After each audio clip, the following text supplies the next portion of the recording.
अस्सलाम वालेकुम। 10th class बेटे, हमने अपना स्केलेटन जो है वो कंप्लीट कर लिया था। इन द एंड मैंने जब आपको ये टॉपिक पढ़ाया था तो हमने यहाँ पे मैमल्स की और वर्टिब्रेट्स के जास की बात की थी, याद है ना?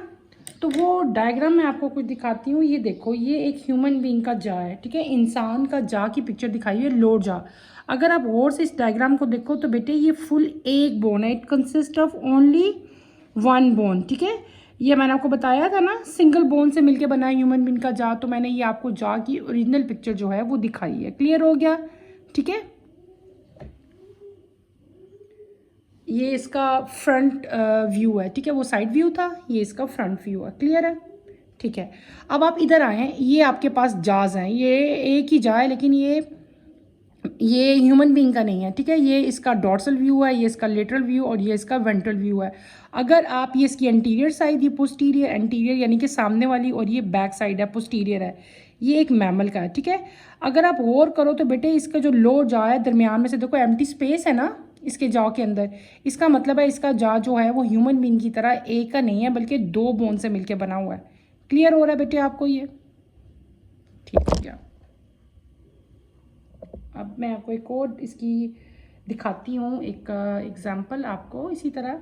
ये देखें आप लोग, ये आपको जो ऊपर है ये एक मैमल का स्कल दिखाया हुआ है, ठीक है। और ये कौन सा रेप्टाइल का स्कल है। रेप्टाइल का जो जा है, देखो अगर आप गौर से देखते हो नीचे से जॉ को, तो इसके ये एक नहीं है बल्कि 1 2 3 4 बोन्स मिलके जो है वो लोड जा बना रही हैं। जबकि यहाँ पे मैमल्स के केस में जो लोड जा है वो सिंगल है, ठीक है ना। ये आपको भी अब क्लियर हो गया। ये छोटी सी मैंने आपको एक दो पिक्चर्स थी जो कि मैंने आपको दिखानी थी, होप है अब आपको क्लियर हो गई होंगी बेटे। आज जो टॉपिक हमने स्टार्ट करना है, हमने लास्ट लेक्चर में अपना मसल्स एंड मूवमेंट जो है वो डिटेल से पढ़ लिया था।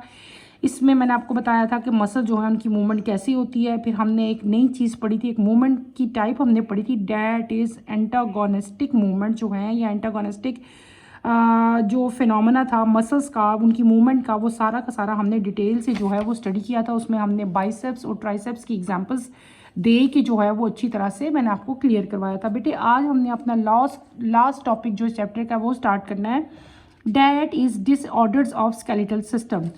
ठीक है, हमने क्या पढ़ने हैं, हमने डिसऑर्डर्स पढ़ने हैं। पहला डिसऑर्डर आपका क्या है, the following disorders of skeletal systems are important. पहले है आपका ऑस्टियोप्रोसिस, ठीक है, ऑस्टियोप्रोसिस आपका पहला है। Osteoporosis is a bone disease in adults, especially in old people. It is more common in old women. In osteoporosis, there is a decrease in the density of bones due to loss of calcium and phosphorus. May be due to malnutrition, lack of proteins and vitamin C, lack of physical activities or deficiency of estrogen hormone. ठीक है, आगे है, in old age there is decrease secretion of growth hormone, it also lead to decrease in deposition of minerals in bone matrix. ठीक है, पहली disease जो disorder है जो कि बोन्स का डिसऑर्डर है, डैट जो है स्केलेटल सिस्टम का डिसऑर्डर, जो भी मैंने आपकी जिसको रीडिंग की है, डैट इज़ ऑस्टियोपोरोसिस। ठीक है, ऑस्टियोपोरोसिस जो है एक बोन डिजीज़ है, स्पेशली ये अडल्ट में या ओल्ड पीपल में जो है इसकी परसेंटेज ज़्यादा है। ओल्ड पीपल में, बूढ़े लोगों में इसकी परसेंटेज ज़्यादा होती है। और ये अगर इसकी परसेंटेज अगर मैन और वोमेन में देखी जाए तो वोमेन में इसकी परसेंटेज ज़्यादा है, औरतों में ये डिजीज़ जो है ज़्यादा होती है। ठीक है, और इसमें क्या होता है कि आपकी बोन जो है बेटे वो ख़राब होना शुरू हो जाती हैं, टूटना शुरू हो जाती हैं। ये बेसिकली होता क्यों है, it is due to loss of calcium and phosphorus. जब आपकी बॉडी में मिनरल्स की डेफिशिएंसी, कौन से minerals, specially calcium and phosphorus, उनकी डेफिशिएंसी होती है तो आपको ये डिजीज़ होती है। इसका और काज भी है कि आप जो है अपनी डाइट अच्छी नहीं ले रहे, आपकी डाइट में जो है स्पेशली मैक्रोमॉलिक्यूल जो प्रोटीन्स हैं और इसके अलावा विटामिन सी की अगर डेफिशिएंसी हो तब भी ये हो जाती है। इसके अलावा अगर आप फिजिकल एक्टिविटी ज़्यादा नहीं कर रहे, या आपकी बॉडी में एस्ट्रोजन, आपको पता है ना एस्ट्रोजन एक हार्मोन है, ठीक है, वो हार्मोन भी अगर जिस तरह एज बढ़ती जाती है तो इस हार्मोन की भी डेफिशिएंसी होती है, उसकी वजह से भी ये डिजीज़ हो सकती है। लेकिन मेन काज इसका जो है, सबसे मेन काज जो है वो क्या है, वो है इसका loss of calcium and phosphorus, ठीक है। और दूसरा इसमें क्या मैंने बताया था कि जैसे जैसे आपकी एज बढ़ती जाती है, स्पेशली 45 से अबव जो है एज हो, तो क्या होता है बॉडी में, स्पेशली वुमेंस की बॉडी में जो है एस्ट्रोजन जो हार्मोन है वो अपनी प्रोसेसेस जो है वो ओल्ड एज में आके कम कर देता है, अपनी सक्रीशन कम कर देता है, जिसकी वजह से ग्रोथ हार्मोन्स जो हैं कम हो जाते हैं। और ये ग्रोथ हार्मोन के कम होने की वजह से क्या होता है कि जो डेपोजिशन यानी कि जो स्टोरेज होनी थी आपकी बोन्स के अंदर मिनरल्स की, जैसे कि कैल्शियम है, फास्फोरस है, वो क्या होता है वो नहीं होती।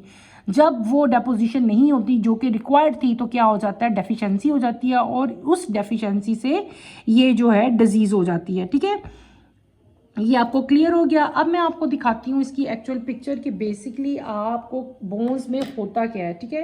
ये बेटे अगर मेरे पास एक पिक्चर है, ये देखो, अगर आप इस पिक्चर को गौर से देखो तो यहाँ पे एक बोन दिखाई हुई है, ये है हेल्दी बोन, ये हेल्दी बोन है, ठीक है। हेल्दी बोन का अंदर से स्ट्रक्चर इस तरह का होता है, ठीक है। लेकिन ये है एक पेशेंट की बोन जिसको ऑस्टियोपोरोसिस है। अगर आप ये देखो तो इसकी बोन्स में बहुत बड़े बड़े पोर्स बनना शुरू हो गए हैं, ऐसे ही है ना। अब इनका डिफरेंस देखो, ये हेल्दी पीपल है और ये ऑस्टियोपोरोसिस है, ठीक है। इसी तरह नीचे भी आपको यही इसी तरह बताई हुई है, ठीक है। अब डिफरेंस देखो, इसमें बोन है पूरी और छोटे छोटे से पोर्स हैं। यहाँ पे बोन का एरिया ख़त्म होता जा रहा है, खाली होता जा रहा है। इवन ये पोर्स इतने बड़े बड़े हो जाते हैं कि बेटे ये जो थोड़ा बहुत भी अंदर बोन्स रह गई हैं ये भी ख़त्म हो जाती हैं, बिल्कुल। ओके, क्लियर हो गया। एक और डायग्राम इसकी आगे मैं दिखा रही हूँ, ये देखो, ये भी दो डायग्राम हैं। एक डिफरेंस आपको दिखाया हुआ है, ये है वो बोन जो नॉर्मल बोन है, ठीक है, एक हेल्दी पर्सन की बोन है। ये इसका बोन का इंटरनल स्ट्रक्चर ऐसा है, ठीक है। और ये जो साथ आपको बोन दिखाई हुई है ये वो बोन है जो कि ऑस्टियोपोरोसिस से इसको हुआ है, इस बोन को, ठीक है। ये डिजीज़ जो है इस पर्सन को है, उसकी बोन ली गई है और इसका इंटरनल स्ट्रक्चर जो है ये ऐसा है। क्लियर हो गया आपको? ये बोन्स मैंने आपको दिखाई हैं कि कैसी होती हैं। अगली जो डिज़ीज़ हमने आज पढ़नी है वो है arthritis. Arthritis mean inflammation in joints. It is also very common in old age and in women. It is characterized by pain and stiffness in joints, particularly in the weight-bearing joints, for example, hip joint, ankle joint, etc. The treatment of arthritis include painkiller and anti-inflammatory medicine. There are 3 type of arthritis, for example. Arthritis basically क्या चीज़ है बेटे? Inflammation है joints की। Inflammation मैंने पहले भी आपको बताया था। इन्फ्लेमेशन क्या होता है? इन्फ्लेमेशन हमारी बॉडी का एक मैकेनिज़्म है अगेंस्ट एनी इंजरी, और कोई भी हमारी बॉडी में कोई भी इन्फेक्शन होता है ना या इंजरी होती है तो उसके अगेंस्ट जो मतलब बॉडी कर रही होती है उसको हम लोग क्या कहते हैं? इन्फ्लेमेशन कहते हैं। क्या कहते हैं? इन्फ्लेमेशन कहते हैं। तो आर्थराइटिस जो है ये जॉइंट्स का इन्फ्लेमेशन है, ठीक है। जॉइंट्स के अभी हम पढ़ के आए हैं, जॉइंट्स वो जगह हैं जहाँ पे दो बोन्स जो हैं वो मिलती हैं, वेयर टू बोन्स मीट, उस पॉइंट को हम लोग जॉइंट्स कहते हैं। तो बेसिकली ये जॉइंट की डिजीज़ है, ठीक है। और ये ज़्यादातर ये भी ओल्डर एज में जो है जिस तरह एज आपकी बढ़ती रहती है, अबव 50 ज़्यादा इसकी परसेंटेज बढ़ जाती है, और इसकी परसेंटेज मैन की निस्बत वोमेन में ज़्यादा है। इस डिज़ीज़ में होता क्या है? इस डिज़ीज़ में बेटे क्या होता है कि आपकी जो जॉइंट्स हैं ये स्टिफ हो जाते हैं, ये अकड़ जाते हैं, बिल्कुल एक जगह पे ठहर जाते हैं। इनकी जो मूवेबिलिटी है यानी कि आपके जहाँ जॉइंट है आप उनको मूव कर सकते हो, लेकिन उस टाइम ये स्टिफ हो जाते हैं, मूव नहीं करते, और इनके अंदर स्वेयर जो है वो पेन होती है, ठीक है।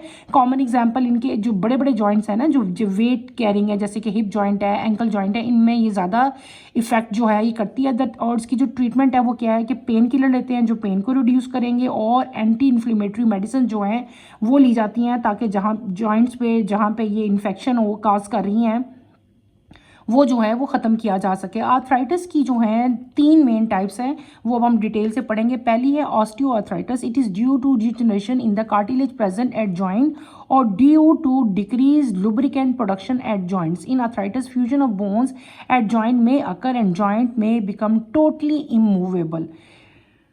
बेटे पहली मैंने क्या बताई? ऑस्टियोआर्थराइटिस, ये वो डिजीज़ है, ये वो आर्थराइटिस की टाइप्स है जिसमें क्या हो जाता है कि कार्टिलेज जो है, कार्टिलेज को भी मैं पढ़ा के आई थी। कार्टिलेज क्या था बेटे? कार्टिलेज कनेक्टिव टिश्यूज़ था। क्या था? कनेक्टिव टिश्यूज़ थे।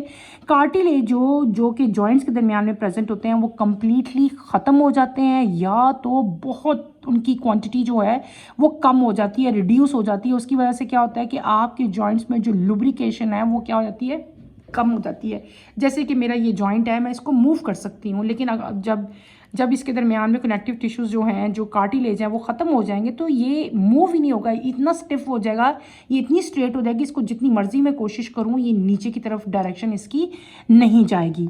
और ये इतनी डिजीज़ बढ़ जाती है कि कभी कभार आपकी बोन जो है वो बिल्कुल आपके जॉइंट्स के साथ जाके मिल जाती हैं और जॉइंट जो हैं वो कम्प्लीटली आपके इमूवेबल होते हैं, आपके जॉइंट जो हैं वो मूव करने के काबिल ही नहीं रहते। दूसरी जो इसकी टाइप है वो कौन सी है, रिमोटाइड जो है रिमोटाइड आर्थराइटिस है। It involve the inflammation of the membranes at joint. It symptom include fatigue, low grade fever, pain and stiffness in joints. ये जो अगली टाइप है बेटे, ये क्या चीज़ है, ये इन्फ्लेमेशन है किसकी, मेम्ब्रेन, जॉइंट्स के ऊपर मेम्ब्रेन्स प्रेजेंट होती हैं, ठीक है, उन मेम्ब्रेन्स की इन्फ्लेमेशन है, उन मेम्ब्रेन्स का इन्फेक्शन है, ठीक है। इसके सिम्टम्स क्या है, फटीग यानी कि आप थके हुए रहते हैं सारा दिन, आपको टायर्डनेस रहती है, ठीक है, आपका फिज़िकल कोई भी जो काम है वो करने को दिल नहीं करता। लो ग्रेड यानी कि आपको हर टाइम टेम्परेचर रहता है जो कि लो होता है, बहुत ज़्यादा हाई नहीं होता, 199 टेम्परेचर हर टाइम रहता है। और आपके जो जॉइंट्स हैं वो स्टिफ हो जाते हैं, उनमें पेन होती है और इमूवेबल हो जाते हैं। क्लियर हो गया। लास्ट आपकी जो टाइप आती है वो आती है gout. It is characterized by accumulation of uric acid crystal in movable joint. It generally attack the toe joints, ठीक है। ये जो आर्थराइटिस की टाइप है थर्ड वाली बेटे, इसमें क्या होता है कि इसमें यूरिक एसिड स्टोर होना शुरू हो जाता है आपके जॉइंट्स में, ठीक है। यूरिक एसिड के क्रिस्टल बनना शुरू हो जाते हैं और वो क्रिस्टल आपके जॉइंट्स में जमा होना शुरू हो जाते हैं। और उनके जमा होने से क्या होता है कि आपके जो मूवेबल जॉइंट्स भी थे ना वो अब मूव करने के काबिल ही नहीं रहते, वो मूवेबल भी इमूवेबल में ट्रांसफ़र हो जाते हैं, वो बिल्कुल भी मूव नहीं कर सकते। और इनका जो जनरली अटैक है इस तरह के आर्थराइटिस का जो हम पढ़ रहे हैं अभी थर्ड टाइप, ये ज़्यादातर अटैक कहाँ करता है, हमारी जो फुट है, जो फीट है, उसमें ये ज़्यादा अटैक करता है। मैं आपको इसकी भी डायग्राम थोड़ी सी दिखाती हूँ और आपको बताती हूँ कि बेसिकली होता क्या है, ठीक है। ये आपके पास एक डायग्राम है, ठीक है। ये डायग्राम है बेटे, एक हेल्दी बोन आपको दिखाई गई है। ये देखें आप, ये एक हेल्दी बोन है, ठीक है। ये आपका नी जॉइंट दिखाया हुआ है, ठीक है। इसके दरमियान में ये नी जॉइंट है यानी कि हमारा घुटना है, उसकी डायग्राम है। ये दोनों बोन्स के दरमियान में कार्टिलेज प्रेजेंट है। क्या चीज़ है, कार्टिलेज प्रेजेंट है। लेकिन जब आप इस केस में देखो, ये वो बोन है जिसको आर्थराइटिस हुआ हुआ है, इसमें क्या हो गया, कार्टिलेज जो है वो कम्प्लीटली ख़त्म हो रहा है। ये देखो, ये ब्लू कलर का कार्टिलेज था, यहाँ पे ये ख़त्म होता जा रहा है। जब ये ख़त्म हो जाएगा तो ये बेसिकली लुब्रिकेट कर रहा था, मूवमेंट को लुब्रिकेट कर रहा था, जिसकी वजह से जो है आप अपना लेग जो है वो मूव करते थे, आपकी लेग जो है मूव कर जाती थी ना, अंदर की तरफ सीधी कर लेते थे। लेकिन जब ये ख़त्म हो जाएगा, कार्टिलेज लॉस हो जाएगा इसका, तो क्या हो जाएगा कि आपका जॉइंट मूव नहीं कर सकेगा, ठीक है। क्लियर हो गया आपको। ये नीचे भी आपको दिखाई हुई है एक डायग्राम, इसमें क्या है कि आपको डॉट दिखाया हुआ है कि यहाँ से आपका छोटा सा एक पॉइंट है जहाँ से आर्थराइटिस स्टार्ट होता है और आहिस्ता आहिस्ता करते करते वो आपकी पूरा जो आपका जॉइंट है उसमें आ जाता है और आपकी कंप्लीटली जो मूवमेंट है उसको ख़त्म कर देता है। फिर आपका नेक्स्ट एक और दिखाया हुआ है फिंगर्स। अगर आप अपने हैंड की फिंगर्स देखो तो बेटे ये नॉर्मल पर्सन है, हेल्दी पर्सन की फिंगर्स है, उसके जॉइंट्स हैं, ठीक है, बिल्कुल क्लियर हैं।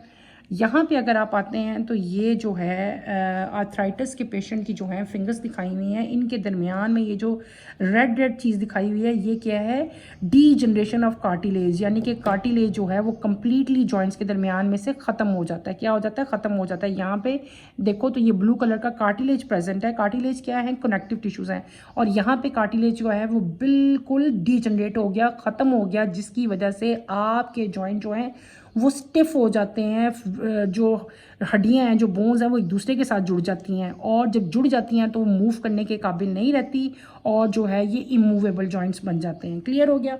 अच्छा, अभी ये तो मैंने आपको बात बताई कि आपके जो हैंड्स हैं, मतलब जो बोन्स हैं वो इमूवेबल हो जाती हैं, लेकिन ओवरऑल जब अगर ये डिजीज़ बढ़ती जाए तो फ्रॉम टाइम बिंग आपकी जो मतलब फिंगर्स हैं, अगर इनमें ये आर्थराइटिस है तो इसकी शेप कुछ इस तरह की हो जाएगी, जॉइंट्स की वो डी शेप हो जाते हैं। देखो, अगर ये फिंगर देखो, जैसे ये स्ट्रेट है लेकिन इसका जॉइंट यहाँ पे बाहर निकल आया है, इसका भी निकल आया है, ये फिंगर बिल्कुल टेढ़ी होगी, थम्स ऐसे हो गए, तो ये इस तरह आपके हैंड्स की शेप जो हैं वो भी चेंज हो जाती हैं आर्थराइटिस से। बेटे चैप्टर हमारा कंप्लीट हो गया। इस चैप्टर में हमने पूरा डिटेल से जो है अपना स्केलेटल सिस्टम जो है वो सारा पढ़ा, ठीक है। हमने स्केलेटल सिस्टम की इंपॉर्टेंस पढ़ी, मैंने आपको कहा था इंपॉर्टेंस बहुत अच्छी तरह करनी है, पेपर में आती है। फिर हमने बोन एंड कार्टिलेज पढ़े, इसमें भी मैंने आपको क्वेश्चन बताया था कि डिफरेंस आते हैं आपके पेपर में, write down the difference between cartilage and bone, ये भी आपने करने हैं, ठीक है। बोन का स्ट्रक्चर इंपॉर्टेंट है, ये भी आपने करना है अच्छी तरह। फिर आपके कंपोनेंट्स ऑफ ह्यूमन स्केलेटन जो है, ये मैंने आपको अच्छी तरह से रियल पिक्चर जो है इसकी दिखाई थी, और मैंने आपको तमाम की तमाम बोन्स का नंबर और सारा कुछ अच्छी तरह से बताया था। दो तरह के स्केलेटन, एक्सियल और अपेंडिकुलर, ये मैंने आपको दिखा के अच्छी तरह एक्सप्लेन किए थे। फिर हमने जास भी जो है वो भी देखे थे। उसके बाद हमने टाइप्स ऑफ जॉइंट पढ़ लिए थे। जॉइंट के बाद हमारे पास मसल्स एंड मूवमेंट्स आई थी, और मसल की मूवमेंट्स को हमने क्या नाम दे दिया था, हमने इसकी मूवमेंट को एंटागोनिस्टिक एक्शन जो है वो नाम दिया था, और इसको बाइसेप्स और ट्राइसेप्स, ये दो मसल्स थे, इनको लेके हमने इसको एग्जाम्पल के तौर पे बाइसेप्स और ट्राइसेप्स मैंने आपको समझाए थे कि इनकी मूवमेंट भी जो है वो एंटागोनिस्टिक मूवमेंट होती है। उसके बाद इन द एंड हमने अपने स्केलेटल सिस्टम के दो मेन डिसऑर्डर जो हैं वो पढ़े थे, एक ऑस्टियोपोरोसिस और एक जो है आर्थराइटिस जो है, ये इसको मैंने कंप्लीट कर दिया। चैप्टर आपका कंप्लीट हो गया है। इस चैप्टर को आपने अच्छी तरह से कवर करना है। फील फ्री बेटे, कोई क्वेश्चन हो आपने मेरे से पूछना है, और नेक्स्ट लेक्चर की नोटिफिकेशन के लिए आप लोग चैनल को सब्सक्राइब करें, शेयर करें और लाइक करें। इंशाल्लाह नेक्स्ट टॉपिक में हम अपना नेक्स्ट लेक्चर जो है, नेक्स्ट लेक्चर में नेक्स्ट जो हमारा चैप्टर है, चैप्टर नंबर 14 होगा आई थिंक, हाँ जी, chapter number 14 that is reproduction जो है हम स्टार्ट करेंगे। तो इंशाल्लाह नेक्स्ट लेक्चर में मुलाकात होती है। टिल देन अल्लाह हाफिज़ बेटे।